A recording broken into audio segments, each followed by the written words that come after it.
nghiệm hơn có khác. Mình mệt cái bóng này quá mọi người.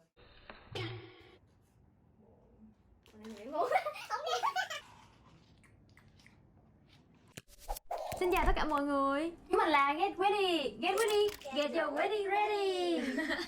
Chào mọi người, mình là An đến từ Get Ready. Hôm nay thì mình sẽ giới thiệu cho mọi người một sản phẩm, đó chính là DIY box tranh hoa hóa thạch.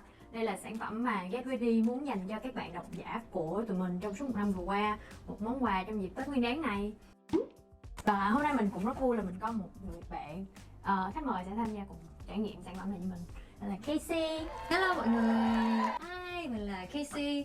Thì hôm nay được An mời đến đây và Casey rất là hào hứng để có thể tung hoành cái sản phẩm này của Get Ready. Bây giờ mình sẽ thử mở ra xem trong này có gì ha.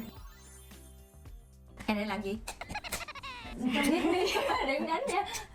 Có làm sai thì nhắc lại làm lại chứ không có cho đánh nha. Cái hộp này sẽ có một cái bản hướng dẫn nha. Ok, bước 1 là dùng cây lăn để lăn đất sét cho láng và phẳng. Casey sẽ lăn cái miếng này cho phẳng thì mình sẽ gỡ cái này của mình. Mọi người ơi, cái móng tay của mình không thể mở cái này được.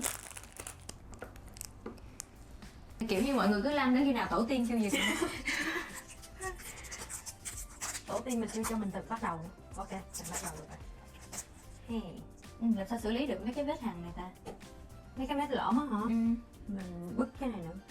Rồi cái mình lắp nó vô, mình cán cho nó. Ủa sao có đẩy cái bột lên nữa hả? Không, cái hộp này nó bị đổ cái bột ra. Những cái này thì thường người ta sẽ trang trí lên đâu nhỉ? Như dịp Tết này thì mình sẽ gắn, thay vì gắn những cái miếng liễn cái mai, cây đào thì mọi người có thể thử treo cái này cho nó mới mẻ. Đây là bước 2 mọi người. Bước 2 là sắp xếp hoa lên đất sét theo ý thích.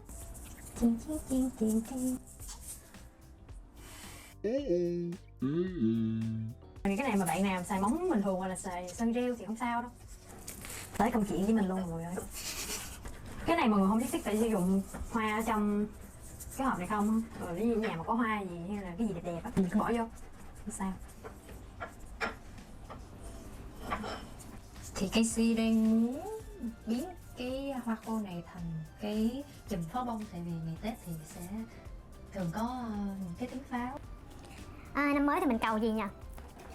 Cầu sức khỏe nè, cầu tiền nè. Chuẩn bị hết rồi. Rồi mình nói là mọi người có cái gì thì mình cứ bỏ vô hết. Ấn cho nó giữ cố định ở cái vị trí đó.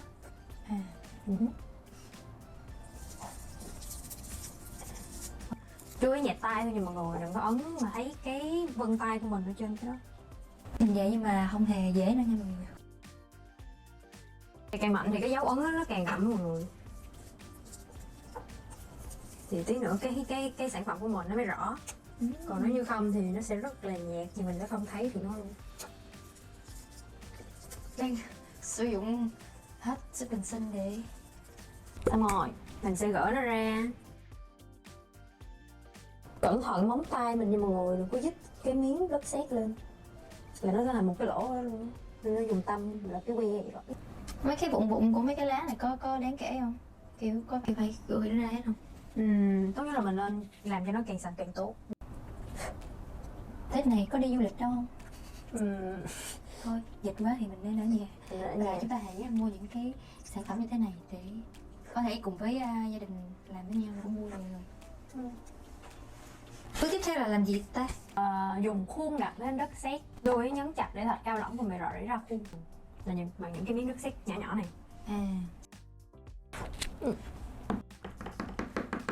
Bước tiếp theo là pha thạch cao theo tỷ lệ 8 cao, sẽ pha với một cốc nước nhỏ. Mình nghĩ muốn không đi. Cái mút đây đang đi giống như là đi pha sữa. Nước nhỏ là cốc nước nhỏ là cốc này nè mọi người. Phải chuẩn bị cái cốc. Một cốc nhưng mà lưng thôi chứ không cần đầy nữa nha. Trước khi mình đổ nước thì mình sẽ làm cho cái thạch cao này nó bịnh ra trước, mình trụng nó lên.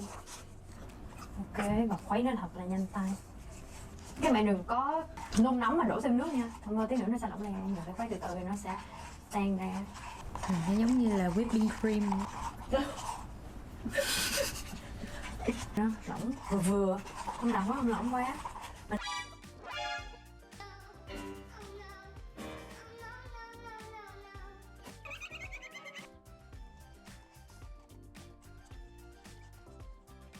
Mình với mọi người trước khi làm mọi người nên có một cái lớp ni lông mỏng ở dưới này để lót. Thứ nhất là mình không có bị dơ bàn. Là bây giờ mình sẽ làm cái trò này. Hả? Cho cái thạch cao của mình nó vàng được.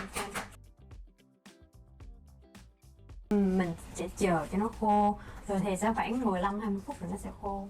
Nhưng mà theo kinh nghiệm của mình thì mình chờ 20 phút trở lên. Lần trước mình làm kiểu mình nôn xem sản phẩm của mình với mọi người. Nhưng mà gỡ cái được để luôn. Để luôn hả? Mình nghĩ là mình sẽ làm cái này để mình treo lên đó mọi người, cho nên là mình sẽ làm những cái lỗ mà nếu như mọi người muốn làm lỗ với mình thì mình sẽ cắm những cái cây vô vị trí mình muốn làm lỗ nha. Cắm này được. Này có thể làm hai cái bông tai. Đúng rồi. Kiểu nhỏ nhỏ không. Cái này rất là thú vị luôn, tại vì chỉ mình có thể vừa trang trí nhà cửa, cây cối, hoặc có thể mình có thể làm trang sức được luôn. Mình nghĩ là bạn nào mà khéo tay với lắm thì có thể sáng tạo ra rất là nhiều thứ hay ho và mình có thể khoe lên để Casey có thể học hỏi. 20 minutes later. Mình sẽ lột cái miếng ni lông này ra trước. Trời ơi lo lắng. Em giống như đắp mặt nạ mắt dẻo. Cái này giống như là test nhân phẩm đúng rồi đó. Để coi nhân phẩm của mình. Nhân phẩm thứ nhất thành công như vậy nha. Ôi dễ thương quá à. Tiếp.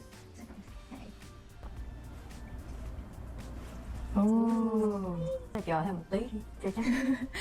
Đúng là cái gì đó lớn thì cũng phải nhẹ nhàng với nó. Trong thời gian chờ cái của Casey khô chúng ta sẽ bắt đầu pha màu nha mọi người. Theo những gì mà mình học được từ workshop lần này. Nên nó là workshop lần trước của Casey à. Thì các bạn nên làm là một phần màu và 8 phần nước. Chị nó in lên rất là rõ. Không nghĩ là sẽ in được cả chữ vạn sự như ý mà nó mất chữ. Không có ấn được chữ vạn. Thế nên mình sẽ vẽ chữ vạn lên. Không, mình sẽ viết số 1.000, 10.000. 10.000 là 1 vạn. Nên là mình sẽ pha màu nâu. Màu nâu thì là màu vàng, chút màu vàng, chút màu đen. Hơi nhiều ạ.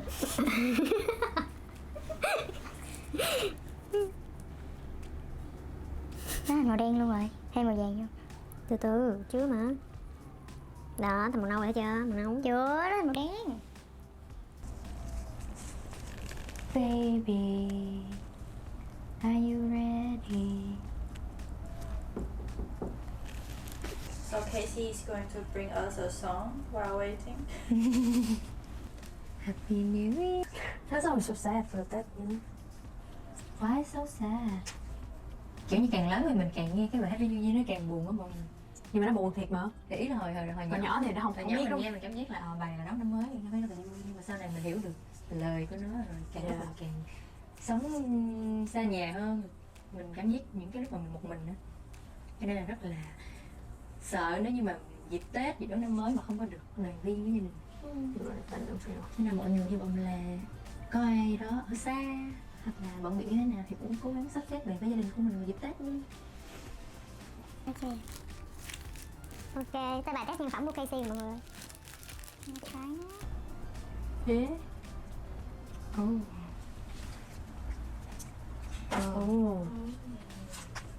Nó bị dính một số cái bụng rồi nãy. Sao mình cứ gỡ ra? Khá là chi tiết đó mọi người. Những cái gì mình ấn lên thì nó cũng đã hiện lên rất là rõ. Màu nâu của mình nghĩ là nó ổn rồi đó mọi người. Không, mình nghĩ bên đây nó có màu đỏ thì mình xài màu nó luôn đi. Ủa là mình trực tiếp mình sơn lên thôi đúng không? Mình có cần làm bước gì đó Không, nhưng mà mình đi từ từ thôi, tại vì cái màu mình chỉ biết là nó đậm nhạt như thế nào. Chúng ta làm màu nhạt thì chúng ta có thể làm tô nhiều lần được với mọi người, thì nó sẽ còn an toàn hơn. Chúng ta làm màu đậm thì nó sẽ dính ở đó luôn. Khi thì sẽ biến một cây lúa thành một cái chùm pháo bông. Mình không có giỏi về hội họa lắm mọi người. Cái thứ mà mình giỏi nhất nó là sơn bún tay. Nó cũng là một cái nghệ thuật. Mình thích cái pháo của Casey của mọi người. Nó rất là giống cái pháo luôn á. Còn của mình không biết nó là cái gì nữa. Nghĩ mình đem cái đó về chắc mẹ mình cũng không có muốn trưng Tết đâu mọi người. Đỏ với xanh, một chút xanh dương, rồi just một chút thôi nha. Cái đó không phải một chút luôn Casey. Trời ơi là trời. Quá trơn. Mọi người có thể thắc mắc là những cái hạt gì thì những bạn thích giảm cân hay những hạt dầu lứt. Tới đó không biết là nó làm cái gì nữa. Tôi vui chụp nó là dấu lứt đi. Khi bây giờ Phi sẽ có thể gỡ cái khuôn ngoài ra. Bây giờ Phi sẽ có thể tô cái phần rìa. Nó không được cái đẻ nữa thôi. Con làm đi, dạo để đừng đổ thừa. Đây là một bức tranh sẽ nhìn vào sẽ nhìn biết ngay là dành cho dịp Tết, cũng như là mọi người sẽ thấy là pháo nổ nè, cũng như là những cái cây hoa, hoa vàng thì có thể mọi người nghĩ là hoa mai, hoặc là màu hồng thì có thể là hoa đào, và ở trên này là mặt trăng, cũng như là có một cái khung cảnh rất là hữu tình ngày Tết. Cảm giác Mà khá Tết là không có mặt trăng nha mọi người. mặc dù khá là yên bình thì mặt trăng mọi người có thể tưởng tượng nó là một cái đồng tiền lớn cũng được. Nó đem lại cái lộc cho mình. Còn mấy cái hạt này ban đầu cái suy tính là pháo nổ thì nó sẽ rơi ra những cái pháo mà lép á, nhưng mà tại vì nó hình dạng của nó không có giống một cái pháo lắm, cho nên là để màu nâu nâu nó thành gạo lứt cho mọi người. Dù sao thì những hạt gạo cũng là những thứ nuôi chúng ta lớn. Thì cứ đem nó vào đây để thể hiện sự sung túc cho một năm mới sắp tới. Tính như cái này nè. Ủa? Thế? Ủa là hai cái lỗ thôi mà nó mất cái lỗ rồi. Gọi là sao? Hèn chi.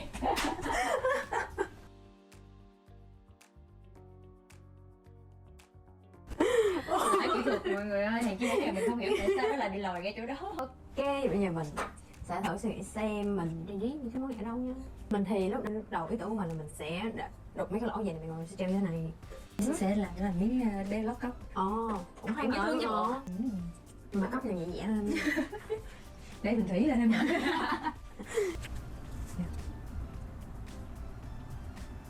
Ê,